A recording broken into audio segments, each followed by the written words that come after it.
होने वाले हैं, तो इस वजह से इसे first date as a opening, second date as a closing, ये बात भी ध्यान में रखना है। फर्स्ट डेट या तो 1 अप्रैल 2020 एंड 31 मार्च 2021, इसके बजाय आपके पास ऐसा दिया जा सकता है 31 मार्च 2020 एंड 31 मार्च 2021, दोनों का भी मतलब एक ही होता है, both are not different. 31 March 2020 means the 1 April 2020, opening date and closing date, ये दो डेट के लिए ही आपके पास इस स्टेटमेंट का प्रिपरेशन हमें करना होता है। अब यहां पे पेज नंबर 336 पे आपके पास कुछ assets and liabilities find out कर सकते हो। आपने ये बात को नोट किया होगा कि जब फाइनल अकाउंट का क्वेश्चन पढ़ाया गया तो मैंने आपको एक बात नोटिस करके दिया था कि यहां हमारे पास 5 से 6 लायबिलिटीज है। खाली कितने लायबिलिटीज है? 5 to 6 लायबिलिटीज आर देयर। और ये 5 से 6 लायबिलिटीज जो है, ये लायबिलिटीज कौन से है? देखिए, ये इसलिए ध्यान में रखना है क्योंकि सिंगल एंट्री सिस्टम एक्चुअल सब में आसान टॉपिक है, इसके लिए हमको बहुत ज्यादा समय एक्सपेंड करना नहीं है। यहां bank overdraft, bank loan, creditors, bills payable, ये फिक्स बेस पे लायबिलिटीज आने वाले हैं पहले 4। मतलब 100% अगर आपके क्वेश्चन में कुछ मिलेगा तो ये 4 लायबिलिटीज आपके पास पहले होंगे, और उसके बाद में outstanding expenses and pre received income और इनकम रिसीव्ड इन एडवांस, बस खत्म। इतना अगर ध्यान में रहेगा तो हमारा स्टेटमेंट ऑफ अफेयर प्रिपेयर हो जाएगा। यहां हमारे पास कोई एडजस्टमेंट जो है ये इन असेट्स और लायबिलिटी पे इंपैक्ट नहीं करेगी। आपके पास किन्हीं दो अलग अलग टर्म के लिए असेट्स एंड लायबिलिटीज गिवन रहेंगे। वो लायबिलिटी जब आपके पास दिए जाएंगे असेट्स एंड लायबिलिटीज, आपको सिर्फ उसे क्लोज करना है, और फर्स्ट डेट के लिए अगर पूरे लिखे जाएंगे तो आपको उसे ओपनिंग कैपिटल लिखना है, बैलेंसिंग फिगर, और अगर लास्ट डेट के लिए होगा तो आपको वहां पे क्लोजिंग कैपिटल लिखना है। ठीक है, तो अभी इससे ही रिलेटेड एक क्वेश्चन लिखना है हमें फटाफट। चलिए प्लीज ध्यान में कितना रखना है, हमको 2 स्टेटमेंट प्रिपेयर करना होते हैं। 2 स्टेटमेंट 2 अलग अलग डेट के लिए प्रिपेयर होते हैं। एक होता है ओपनिंग स्टेटमेंट ऑफ अफेयर, दूसरा होता है closing statement of affair. Statement of affair is nothing other than the balance sheet. यहां पे हमको बैलेंस शीट को क्लोज करना है, मतलब इसका कास्टिंग करना होगा। बैलेंस शीट पे बैलेंस मिलेगा, asset side every time greater होगा। असेट में से लायबिलिटी माइनस करने के बाद जो बचेगा उसको हमको कैपिटल बताना है, और जो कैपिटल लिखा जाएगा वो कैपिटल उसके डेट वाइज आपको या तो उसे ओपनिंग या तो क्लोजिंग कैपिटल शो करना होगा। और ये ओपनिंग और क्लोजिंग कैपिटल जो है ना, ये हमारे सिंगल एंट्री सिस्टम का सब में इंपॉर्टेंट सेक्शन है। मतलब अगर आपका ओपनिंग और क्लोजिंग कैपिटल गलत हो गया तो 100% आपने आगे पूरा कुछ भी लिखा हुआ है तो वो भी आपका जीरो हो जाएगा, क्योंकि प्रॉफिट जो फाइंड किया जाता है वो ओपनिंग और क्लोजिंग कैपिटल के बेस पे फाइंड होता है। ठीक है, तो लायबिलिटी साइड में कौन से हेड आते हैं?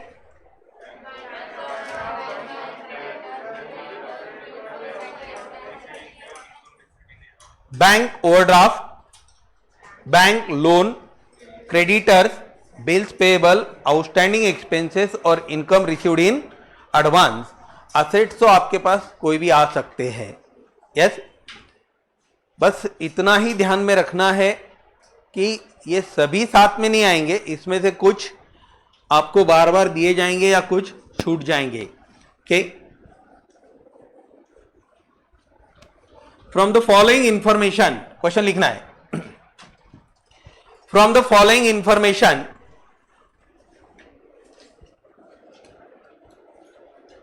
of Mr. Akash,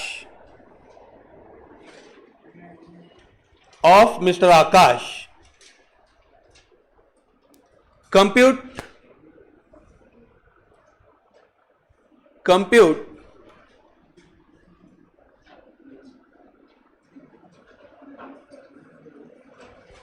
opening capital and closing capital.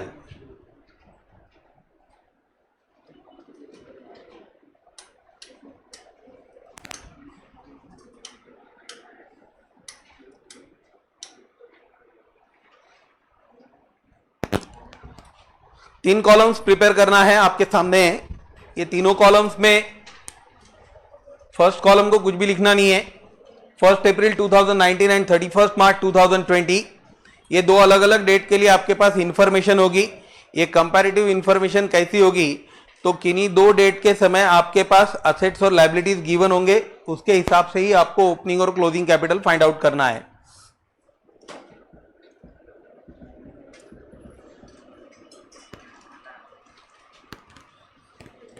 Please, building 1 lakh 1 lakh,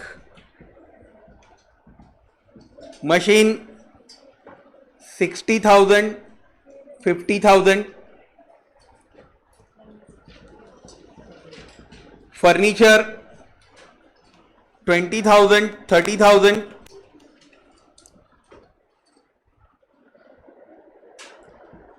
debtors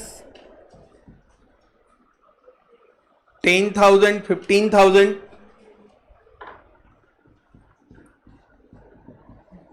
creditors 5,000 9,000, bills payable 2,000 3,000, motor car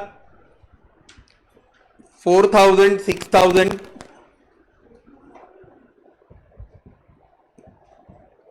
outstanding rent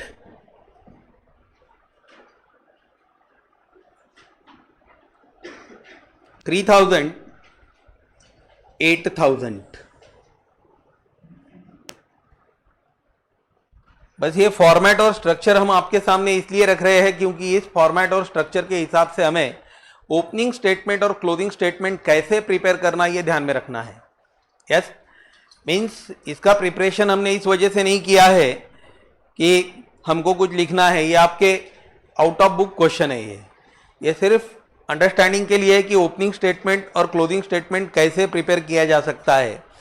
हम इसको कंबाइन या सेपरेट ऐसे दोनों तरीके से प्रिपेयर कर सकते हैं, लेकिन अभी फिलहाल हम फर्स्ट 2-3 क्वेश्चन में आपको इसका सेपरेट स्टडी बताएंगे। अलग से प्रिपेयर किया जाए तो ज़्यादा अच्छा होता है, कन्फ्यूजन कम होता है, ठीक है। लेकिन बुक में या कहीं और ऐसा दिया हुआ होता है कि दो एक साथ प्रिपेयर किए वाले, होता कुछ नहीं है। दोनों एक साथ प्रिपेयर करना या दोनों अलग अलग प्रिपेयर करना, इसकी वजह से बहुत कुछ चेंज आ रहा है, ऐसा कुछ नहीं है। लिखना तो वही पड़ेगा जो हम अलग अलग भी लिखेंगे या एक साथ भी लिखेंगे। तो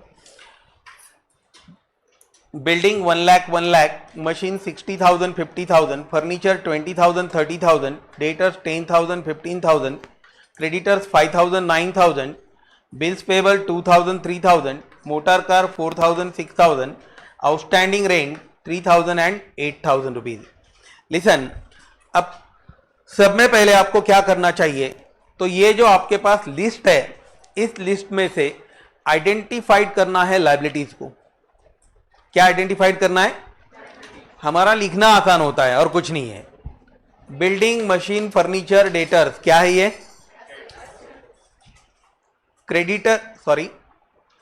क्रेडिटर्स, बिल्स पेएबल, ये दोनों लायबिलिटी है, और आउटस्टैंडिंग, ये तीन हमारे लायबिलिटीज है। बस इसको बांट के लिखना है। सिंगल एंट्री सिस्टम जरूर फाइनल अकाउंट से ज्यादा एंजॉय करोगे, क्योंकि ये पूरा के पूरा फिक्स बेस क्वेश्चन है। और जब कोई क्वेश्चन फिक्स बेस होता है तो आपको जब उसे लर्न करना है, तो इसके लिए जितने भी क्वेश्चन आगे भी पढ़ने वाले हो, तो ये बात को ध्यान में रखना है कि आपको आइडेंटिफिकेशन मार्क तो मैंने अभी लगाया है, बार बार लिखने की ज़रूरत नहीं है, क्योंकि एसेट्स और लायबिलिटी चेंज होने वाले नहीं है। आप बिल्कुल 100% ड्रॉ कर सकते हो। उसके साथ में आपको यहाँ एसेट्स और लायबिलिटीज लिखना होगा अलग अलग करके, ओके। और उसी तरीके से आप आपका ओपनिंग और क्लोजिंग कैपिटल फाइंड आउट करोगे। सिंगल एंट्री सिस्टम में आपका पहला स्टेप यही है। फर्स्ट स्टेप, ये इंपॉर्टेंट इसलिए है, यहाँ अगर आप गलती करते हो तो ये गलती आपके पूरे क्वेश्चन को लेके डूबने वाली है। ओके, सेकंड थिंग, अब जैसे आपने लिख लिया ना question, if suppose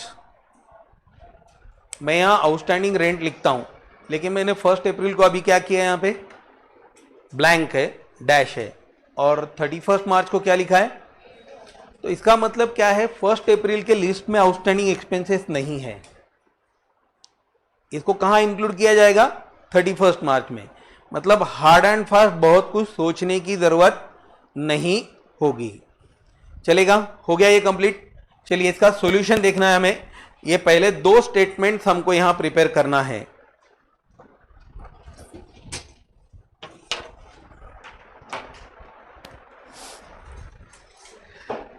in the books of, क्या नाम है,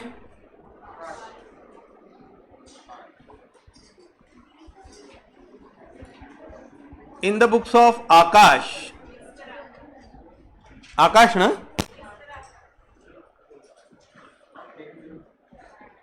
स्टेटमेंट ऑफ अफेयर्स प्लीज।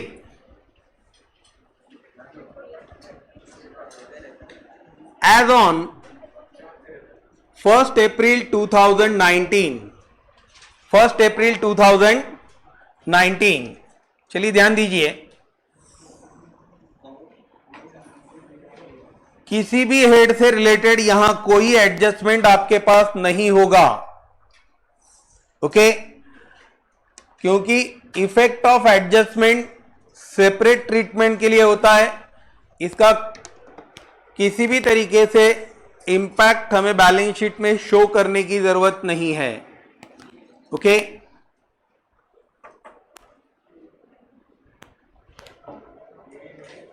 हाँ प्लीज, लायबिलिटी, असेट्स,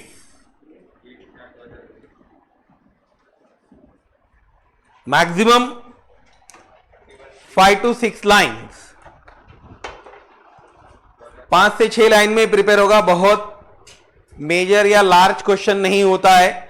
आप कोई भी आगे का क्वेश्चन यहां देख सकते हो, जो क्वेश्चन आपके पास दिया हुआ है, हर क्वेश्चन में आपके पास मिनिमम प्रिपरेशन है। कौन से डेट के लिए प्रिपेयर कर रहे हैं हम ये, 1 अप्रैल। जब हम यहां कोई भी हेड लिखने वाले तो 1 अप्रैल के कॉलम में जो अमाउंट्स आपके पास है बस उन्हीं का यूज करना है।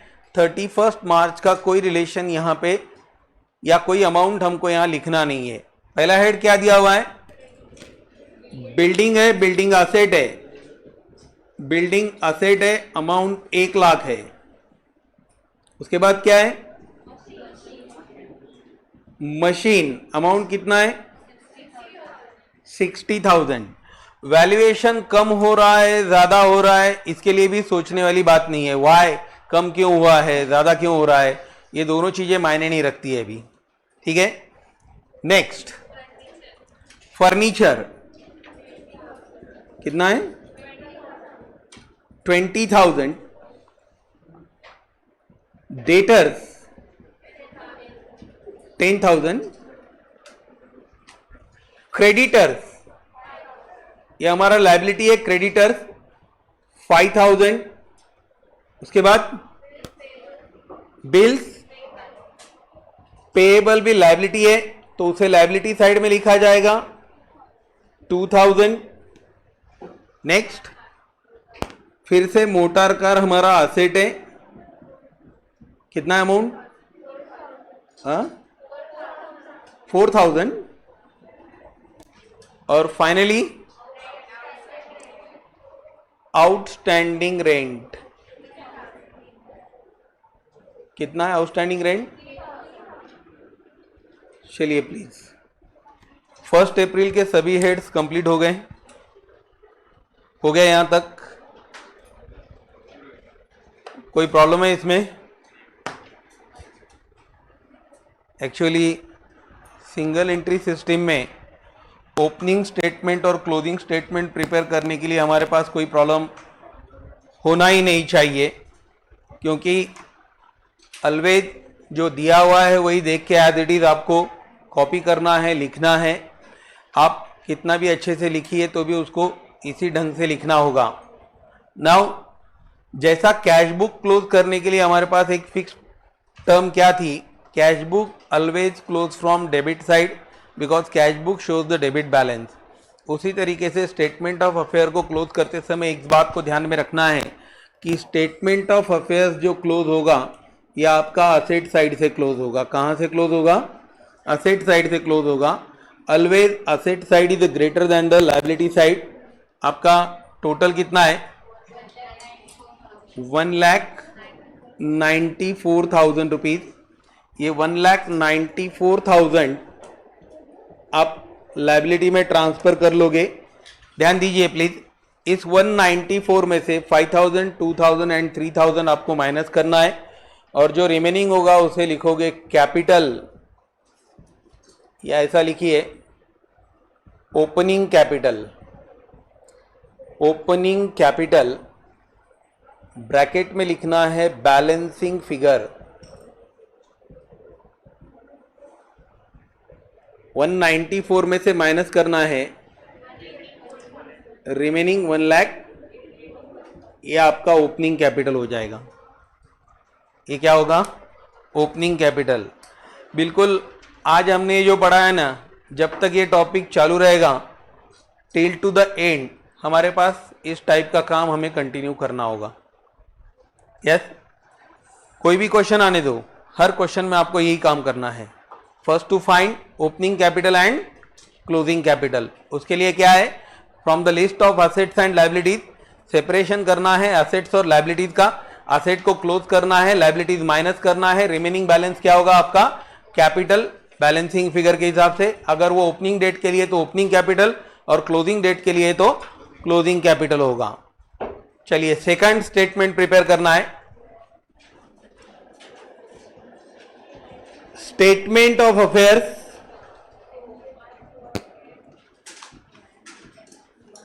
As on 31st March 2020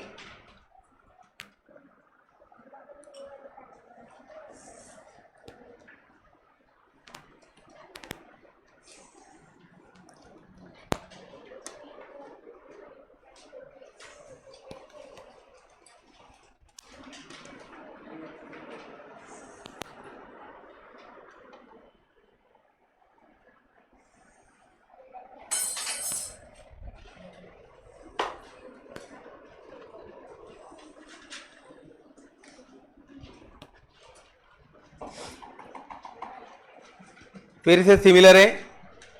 liability amount, assets amount,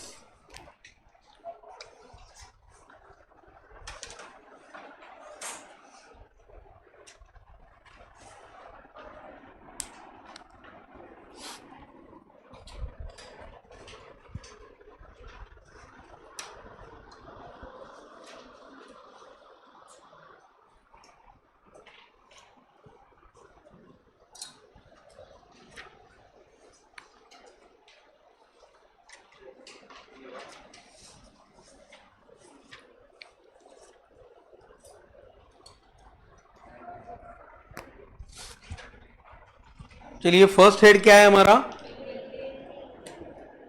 अब यहां लिखते समय एक बात ध्यान में रखना है, 31st March 2020 सेकंड कॉलम में जितने अमाउंट है उसका यूज करेंगे हम 1 लाख रुपीज।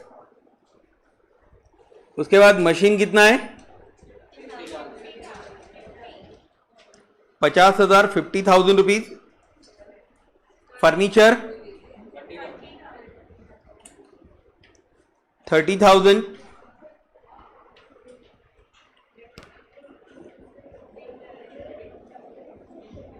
कितना है debtors? 15,000। Creditors 9,000। Bills payable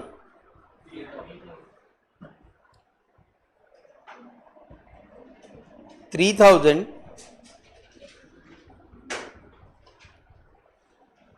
motor car 6,000 और लास्ट में आउटस्टैंडिंग रेंट 8,000 रुपीज। फिर से एक बार वही प्रोसीजर कंटिन्यू कंडक्ट करना है हमें।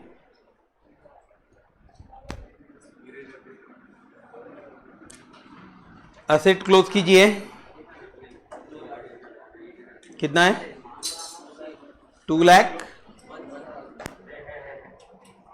2,01,000 में से, हाँ प्लीज, हमारा लायबिलिटीज माइनस करेंगे तो ये होगा क्लोजिंग कैपिटल। क्या होगा ये?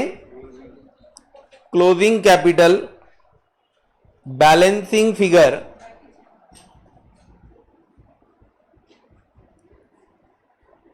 1,81,000 रुपीज।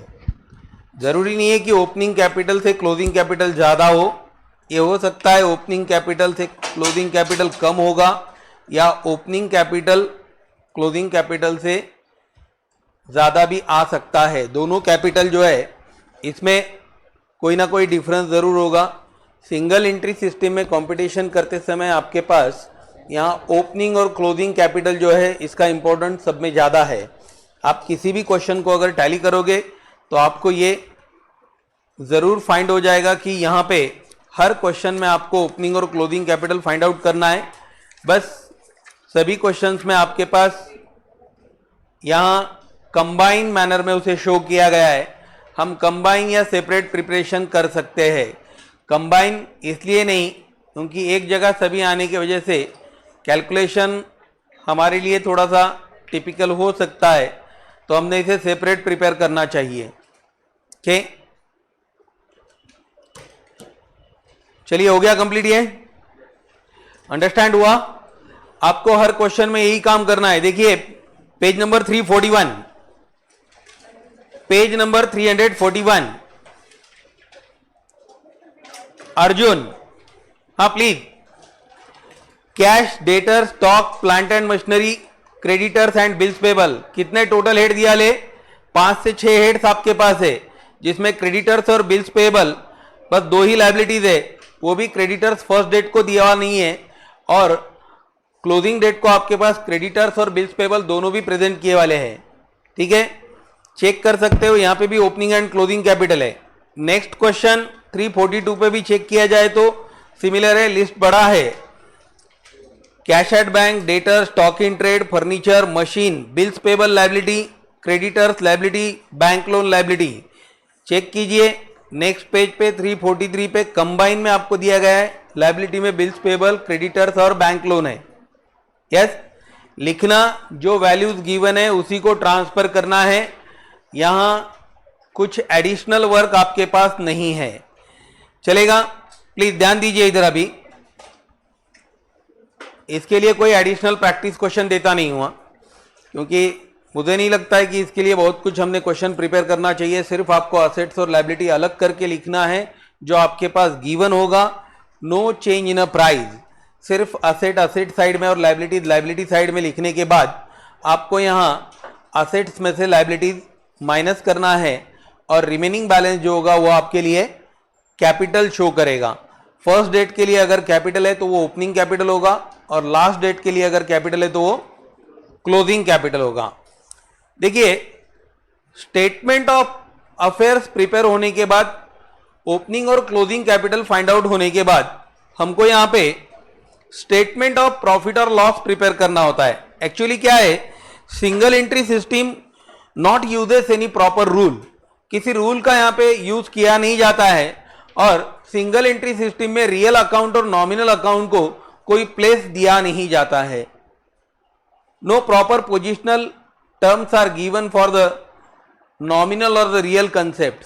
तो इसलिए क्या हो जाता है, यहां पे प्रॉफिट एंड लॉस अकाउंट का प्रिपरेशन करना मुश्किल होता है, क्योंकि प्रॉफिट और लॉस अकाउंट अगर प्रिपेयर करना होगा तो profit and loss account is a nominal account और यहां हमने नॉमिनल का कोई हेड लिखा ही नहीं है, तो फिर उसका प्रिपरेशन कैसे किया जाएगा?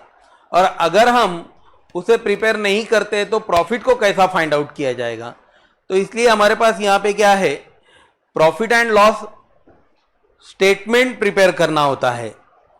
ये जो स्टेटमेंट हम प्रिपेयर करते हैं, इसका प्रिपरेशन प्रॉफिट और लॉस को फाइंड आउट करने के लिए किया जाएगा। यहां हमारे पास दो टाइप्स है, एक है नेटवर्थ मेथड और दूसरा है कन्वर्जन मेथड।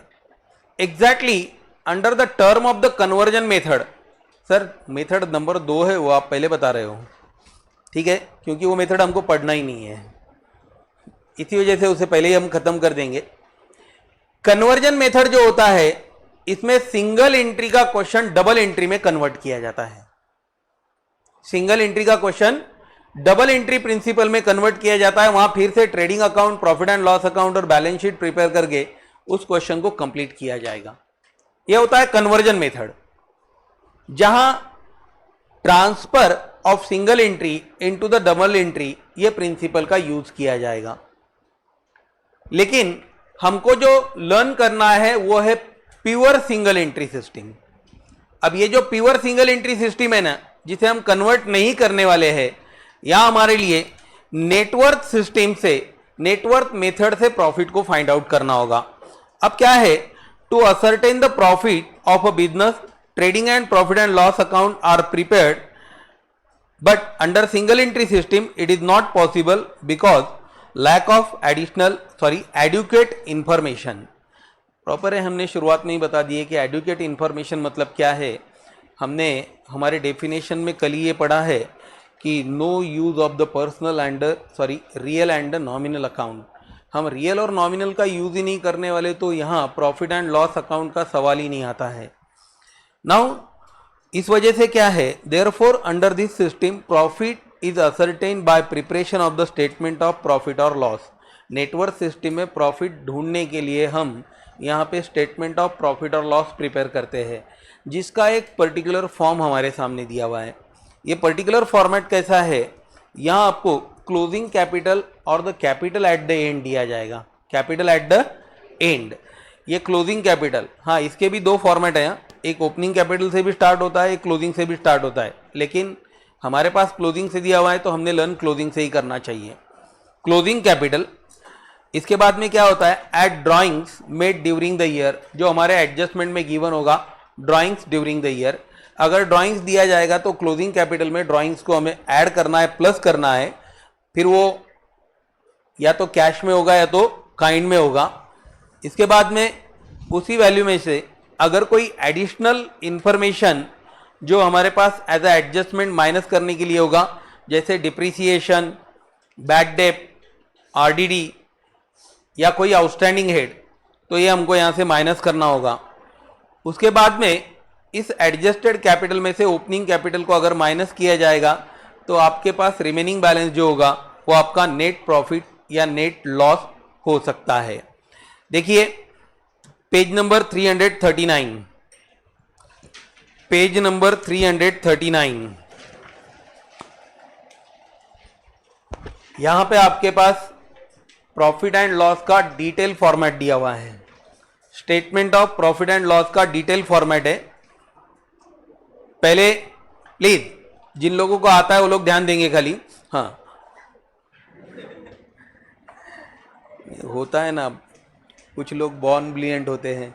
हाँ, क्लोजिंग कैपिटल, शुरुआत क्या है, फॉलो करना है, बुक सामने रखना है। क्लोजिंग कैपिटल स्टार्ट क्या है, add drawings, add less additional capital. Less क्या होगा, एडिशनल कैपिटल। अगर during the course of accounting हमने कोई एडिशनल कैपिटल इंट्रोड्यूस किया है तो ये भी आपको एडजस्टमेंट में दिया जाता है। वो एडिशनल कैपिटल को हमें यहां माइनस करना होगा। उसके बाद हमारे पास जो वैल्यू रिसीव्ड होगा वो क्लोजिंग कैपिटल होगा। क्या होगा वो, एडिशनल क्लोजिंग कैपिटल जो है, एडजस्टेड क्लोजिंग कैपिटल। यहां इस टर्म में से एडजस्टेड क्लोजिंग कैपिटल में से हमको ओपनिंग कैपिटल का वैल्यू माइनस करना चाहिए। ओपनिंग कैपिटल का वैल्यू माइनस करने के बाद इसे कहा जाएगा प्रॉफिट बिफोर एडजस्टमेंट या लॉस बिफोर एडजस्टमेंट। क्या होगा, प्रॉफिट बिफोर एडजस्टमेंट और लॉस बिफोर एडजस्टमेंट। एग्जैक्टली ये आपका ग्रॉस प्रॉफिट होता है। क्या होता है ये? Gross profit. लेकिन स्टेटमेंट के हिसाब से आप इसे ग्रॉस प्रॉफिट लिख नहीं सकते हो। ये आपका प्रॉफिट बिफोर एडजस्टमेंट आने के बाद यहां हमारे पास कुछ एडजस्टमेंट जो इनकम से रिलेटेड होते हैं उन्हें हमें प्लस करना होता है, और जो एडजस्टमेंट एक्सपेंडिचर से रिलेटेड है उन्हें हमें माइनस करना होता है। सो फर्स्ट, या जो एडजस्टमेंट प्लस होने वाले हैं उसका एक लिस्ट हमारे पास है। Interest on drawing, interest on investment, prepaid expenses, outstanding income, under valuation of asset, over valuation of liability. Over valuation of liability, गलती से हमने असेट का वैल्यू कम लगाया है या लायबिलिटी का वैल्यू ज़्यादा लिख दिया है तो उसे यहाँ पे हमें एडजस्ट करना होता है, बिकॉज ये पूरा एस्टिमेशन है। क्या ये? एस्टिमेशन है, ये परफेक्ट वैल्यूएशन नहीं है। सिंगल एंट्री सिस्टम को हम यहाँ पे अनसाइंटिफिक मेथड इसी वजह से कहते हैं कि यहाँ सभी एस्टिमेटेड वैल्यू मतलब प्रोजेक्टेड और एज्यूम्ड वैल्यूज होते हैं जो कंसीडर किए वाले हैं। सो यहाँ पे किसी एसेट का वैल्यूएशन या लायबिलिटी का वैल्यूएशन कम या ज़्यादा हो सकता है। सो फर्स्ट, इनमें से कोई एडजस्टमेंट अगर हमारे पास होगी तो उसे हमें प्लस करना होगा, लेकिन यहाँ सब्सट्रैक्शन मतलब माइनस करने के लिए एक बड़ी लिस्ट हमारे पास है। Interest on capital, interest on bank loan, bad डेप्ट और प्रोविजन फॉर बैड डेप्ट मतलब बैड डेप्ट और आरडीडी। उसके बाद depreciation on fix asset, over valuation of asset, under valuation of liability, outstanding expenses and income received in advance.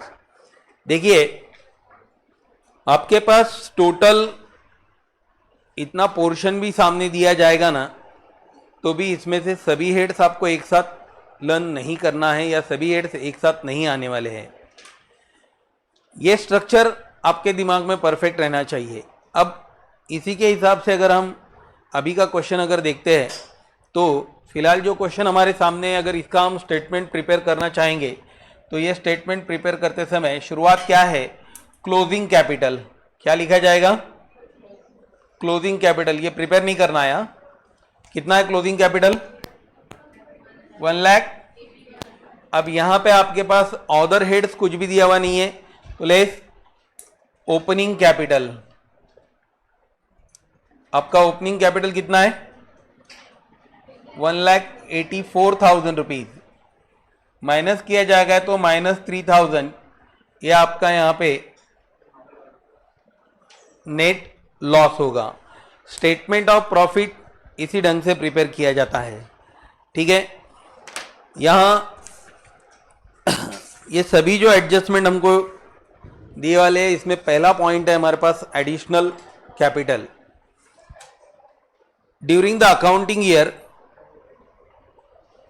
any value additionally introduced by the proprietor or from the outside the business when any cash or any goods taken by him from his personal, then it is called as the additional capital. जैसे XYZ received a gift from his father-in-law and the same is deposited into the business bank account, तो ये उसका additional capital होगा। He sold his personal furniture, he sold his personal furniture and recovered amount is deposited into the business bank account, business bank account. या he wins, he owns a lottery ticket, deposited the same into the business account. तो ये सभी जो चीजें हैं ये उसका additional capital show करेगा। क्या शो करेगा? Additional capital. अगर ये बिजनेस में एडिशनल कैपिटल लाया जाता है तो एडिशनल कैपिटल को हमें यहां क्लोजिंग कैपिटल में से माइनस करना पड़ता है। क्या करना होता है? क्लोजिंग कैपिटल में से माइनस करना होगा। इसके बाद में है हमारे पास ड्राइंग्स। एनी गुड्स और the cash withdrawn by the proprietor for his personal use from the business, it is treated as a drawings and drawing re-included into the closing capital. Capital में plus किया जाता है। इसे क्या किया जाता है? क्लोजिंग कैपिटल में प्लस किया जाता है। Okay. Depreciation As usual, depreciation always charge on the fixed asset. Depreciation always charge on the fixed asset. From the profit before adjustment, depreciation को माइनस करना होगा. हमारे पास दो ही सेक्शन है, प्लस क्या करना है और माइनस क्या करना है.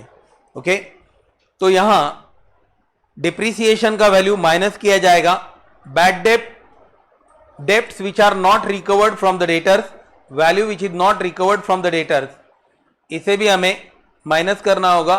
बैड डेप्ट always charge on a closing debtors. कौन से डेटर्स पे चार्ज किया जाएगा? मतलब अगर इस क्वेश्चन में दिया जाएगा 10% आरडीडी, तो ना कि वो 10,000 पे, तो यहां 15,000 पे आपको चार्ज करना होगा. नेक्स्ट है reserve for doubtful dept. Similar, bad डेप्ट और डेटर्स दोनों साथ में ही होंगे. ये डेटर्स में से माइनस करना है और इसका सेकंड इफेक्ट जो लिखना होता है, दोनों भी लॉस है. लॉस हमको हमारे एडजस्टेड प्रॉफिट बिफोर एडजस्टमेंट में से माइनस करना होगा. नाउ ये जो पॉइंट नंबर 6 है ना, under valuation and over valuation of assets and liability, ये हमारे लिए सब में ज्यादा इंपॉर्टेंट है यहां पे. ठीक है, under valuation of asset, value of asset is under valued so that the asset should be increase by the amount. Under valuation to during the proper value. Under valuation means the lower of the capital. क्या होता है जब हम asset का valuation कम लिखते हैं या low value show किया जाता है, तो हमारा कैपिटल वैल्यू रिड्यूस हो जाता है. तो यहाँ हमारा ड्यूटी होता है कि उस वैल्यू को हमको इंक्रीज करना होगा. इसीलिए अंडर वैल्यूएशन ऑफ असेट को हमें प्लस करना पड़ता है. Reincluded to the profit before adjustment. कहाँ ऐड करना होगा? प्रॉफिट बिफोर एडजस्टमेंट में इसे प्लस करना होगा. अब अंडर वैल्यूएशन के अपोजिट ओवर वैल्यूएशन होता है. गलती से हमने असेट का वैल्यू ज्यादा लिख लिया है, तो उसे हमको रीवैल्यू करते समय करेक्ट वैल्यूएशन के लिए इसे माइनस करना होगा. ठीक है, अभी हम यहीं पे रुकते हैं. पॉइंट नंबर 6 के बाद के पॉइंट हम कल फिर से क्लियर करेंगे. एक बात ध्यान में रखिए, ये टॉपिक बहुत फास्ट खत्म होने वाला है. टॉपिक आसान है. ओके